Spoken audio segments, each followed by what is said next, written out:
Hi, I'm Sarika Benjamin and welcome back to my channel Benji's Home Cooking. Today we'll be learning how to make Dal Makhani. Dal Makhani is a very popular dish from Punjab and we often land up ordering it every time we visit a restaurant and order some naans or chapatis. It's a very creamy and aromatic preparation. So to make this Dal Makhani, I'm going to first soak half a cup of Urad Dal with skin and quarter cup of Rajma. We are going to wash it well 2 or 3 times and soak it in normal water for about 6 to 8 hours or overnight. Make the restaurant style creamy Dal Makhani. Here we have the soaked Rajma and the Urad Dal, which is also called as black lentils.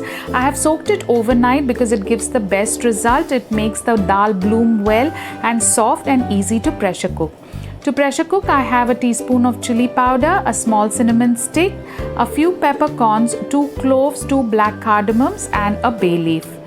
Apart from that, to make masala, I have about 3 medium-sized tomatoes, 1 onion and 2 green chilies. I'm going to grind it to a fine paste. A teaspoon of chili powder, a tablespoon of ginger garlic paste, a tablespoon of Kasoori methi and a teaspoon of Garam masala, a cup of milk and few tablespoons of fresh cream. So the first step is to pressure cook the dal. I'm going to put all the Urad Dal and soaked Rajma with all our whole spices and a teaspoon of chili powder with enough salt to pressure cook it with about 3 to 4 cups of water. Urad Dal takes a while and a longer time to pressure cook. We will pressure cook it for about 6 to 7 whistles or till it is soft.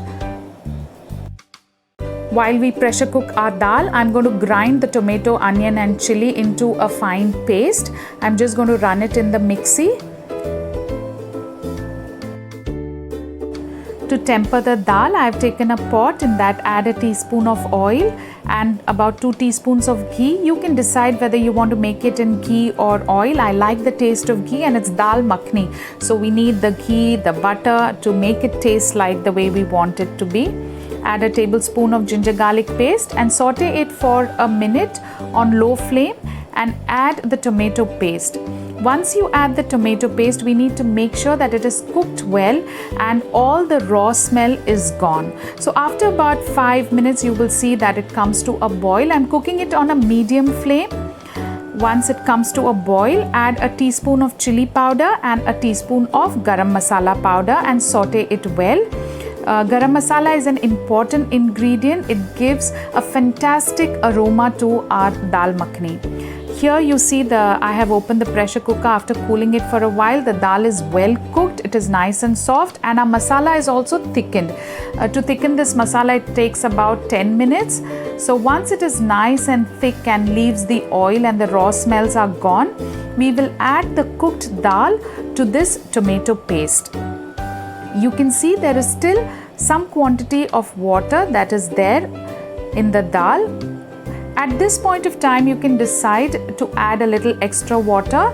Half cup is okay if you want it semi-thick, but I like my dal a little thinner, so here I'm adding a cup of water to it. Remember, the dal already has enough salt. I had added about a teaspoon and a half. At this stage, you can check if you need extra. I checked the taste and I didn't need. After about boiling it for 10 minutes, you can see the dal is coming together. It's nice and creamy. And at this stage, we will add 3 tablespoons of fresh cream.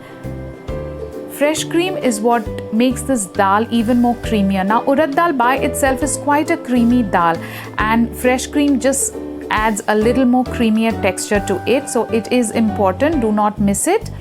Once the fresh cream is well mixed, we will add a cup of milk to this. I know many of you might think dal and milk and what kind of combination, but this will give a beautiful creamy texture and a restaurant style dal. We are now going to cook it with a lid on a very low flame for 15 to 20 minutes. And after 15 minutes, you can see the dal is nice, thick, creamy. Add a tablespoon of Kasoori methi, which gives fantastic smell to this dal, just like the restaurant. And followed by makhan or butter. I'm using salted butter here, and because of that, I've not added any extra salt to the dal. My dal has perfect flavor of salt, but you can use unsalted butter as well. Be generous with your butter or makhan because this is Dal Makhani. Our dal is ready. I've just garnished it with a little bit of fresh cream and a dollop of butter. Serve it with hot chapatis, fulkas, naans, jeera rice or even pulao. And this is your restaurant style dal makhani.